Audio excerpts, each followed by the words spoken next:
Assalamualaikum warahmatullahi wabarakatuh. Perkenalkan, nama saya Aisyah Nuraini. Dan nama saya Winda. Baiklah, di kesempatan kali ini kami akan membahas tentang whitebox testing. Whitebox testing atau yang dapat diartikan menjadi pengujian kotak putih adalah pengujian yang dilakukan untuk menguji perangkat lunak dengan cara menganalisa dan meneliti struktur internal dan kode dari perangkat lunak. Dan pengujian yang didasarkan pada pengecekan terhadap detail perancangan menggunakan struktur kontrol dari desain program secara prosedural untuk membagi pengujian ke dalam beberapa kasus pengujian. Adapun kelebihan dari whitebox testing yaitu yang pertama, mampu menemukan kesalahan internal yang mungkin tersembunyi karena whitebox testing mampu memeriksa dengan fungsionalitas internal. Yang kedua, membantu menemukan masalah dan mengoptimalkan kode untuk mengadopsi berbagai teknik. Yang ketiga, struktur pengkodean internal yang lebih transparan.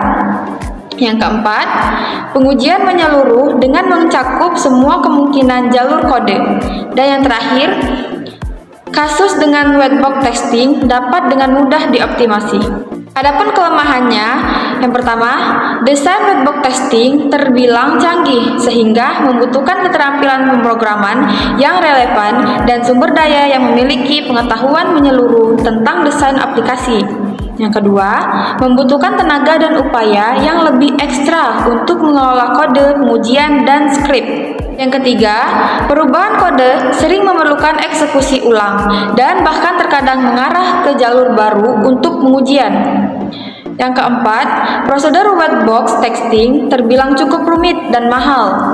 Kelima, whitebox testing yang dilakukan oleh pengembang yang tidak detail dapat menyebabkan kesalahan produksi.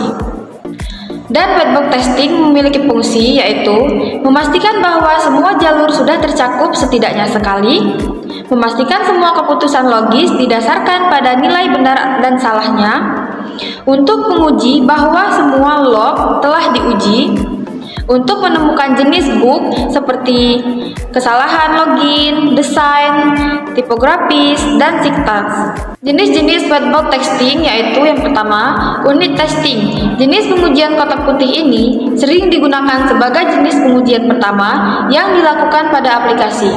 Pengujian unit dilakukan pada setiap unit atau blok kode saat dikembangkan.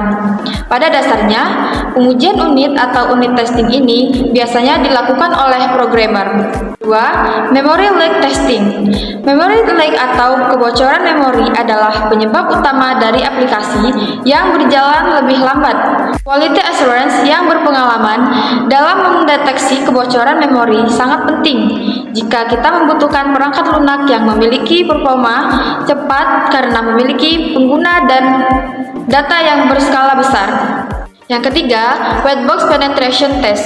Dalam pengujian penetrasi ini, penguji memiliki informasi lengkap tentang kode sumber aplikasi, informasi jaringan terperinci, alamat IP yang terlibat, dan semua informasi server tempat aplikasi berjalan.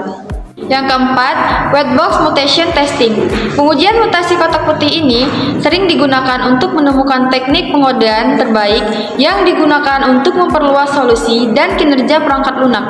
Pada dasarnya, pengujian ini dilakukan untuk mendapatkan best effort serta clean kode yang dapat membuat kinerja serta maintainability perangkat lunak meningkat. Selanjutnya, persyaratan pengujian whitebox.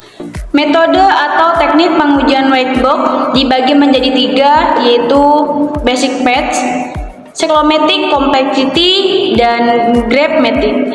Namun di sini saya akan menjelaskan satu metode saja, yaitu metode basic patch. Pengujian basic patch merupakan teknik uji coba yang diusulkan oleh Tommy Cape, digunakan untuk mengukur kekompleksitas logis dari desain prosedural dan menggunakannya sebagai pedoman untuk menetapkan himpunan basis dari semua jalur eksekusi. Teknis yang didapat digunakan untuk mengerjakan basis yang menjamin mengerjakan setiap perintah minimal 1 kali selama uji coba. Tujuannya meyakinkan bahwa himpunan teknis akan menguji setiap pet pada suatu program paling sedikit 1 kali. Titik awal untuk pas setting adalah suatu program flow graph yang menunjukkan not-not yang menyatakan program decisions, misal X dense, else, coincidence, dan busur menyatakan alur kontrol.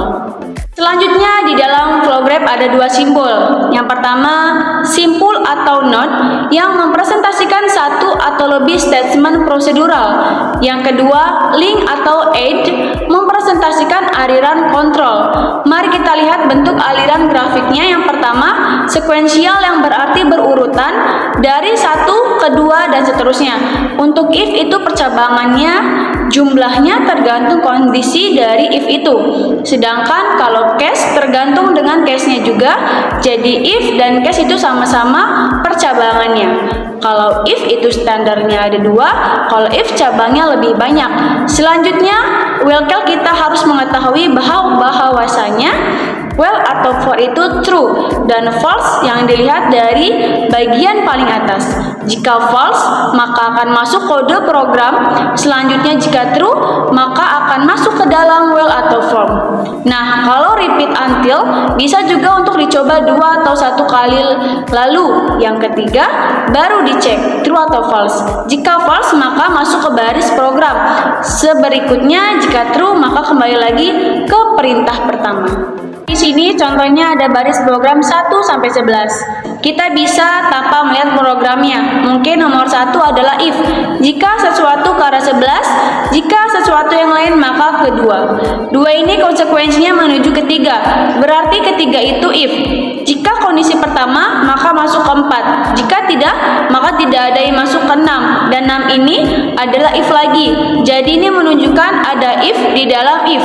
Di dalam 6 ini, maka ada sekuensial 7 dan 8. Antara 7 dan 8 ini masuk ke 9. Dan 9-nya masuk ke 10. Dari ke 10 ketika kembali ke start awal, maka satunya bukan if, ternyata will. Karena ini dilakukan berulang-ulang, dari sini kita sudah masuk ke flowchart. Dan di sebelahnya ini flow graph. Perbedaannya jika dia dilakukan secara sekuensial, maka dia dilakukan 1 kali. Contohnya seperti ini, dari 1 menuju ke 2 dan ketiga. Karena dia sekuensial, maka dia ditulis 1 kali. Nah, jadi 2, kondisinya ini 4 dan 6. Maka dan dipecah jadi 2, 4 atau 6. Di dalam 4 ini karena dia sekuensialnya dengan 5, maka digabungkan. Di dalam 6 itu dipisah, ada 7 dan 8. Baik 7 dan 8 dia akan menuju ke 9. Kenapa tidak sama dengan flowchart? Karena berbeda kondisinya.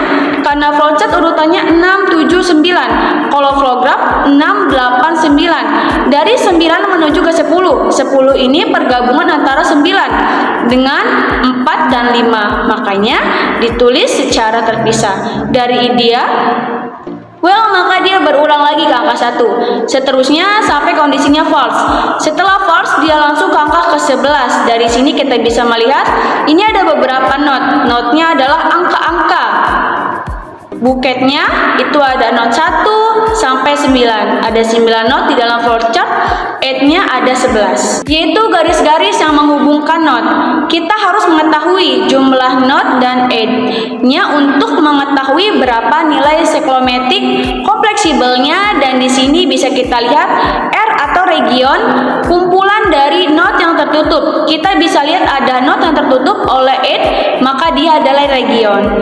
Jadi, pengujian basis PET ini untuk lingkaran atau not simpul menggambarkan 1 atau lebih perintah prosedural dan berisi sebuah kondisi yang ditandai dengan 2 atau lebih yang berasal darinya. Urutan dan proses dapat dipetakan dalam 1 not. Tanda panah atau add atau link menggambarkan aliran kontrol setiap tujuan not. Region adalah daerah yang dibatasi oleh add, dan not termasuk daerah di luar grafik air. Baiklah, di sini kami mengambil contoh pembayaran pulsa melalui e-ticket di Indomaret. Langkah pertama kita pilih e-pulsa, lalu setelah itu kita bisa memasukkan nomor yang ingin kita isi pulsa.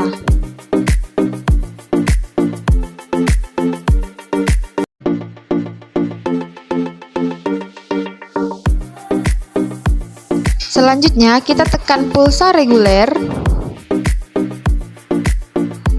dan di sini kita bisa memilih nilai voucher yang ingin kita beli.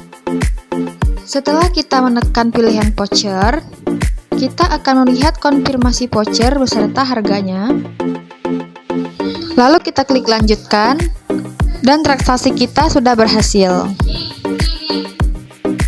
Selanjutnya, kita bisa menukar struk hasil transaksi ke bagian kasir Indomaret.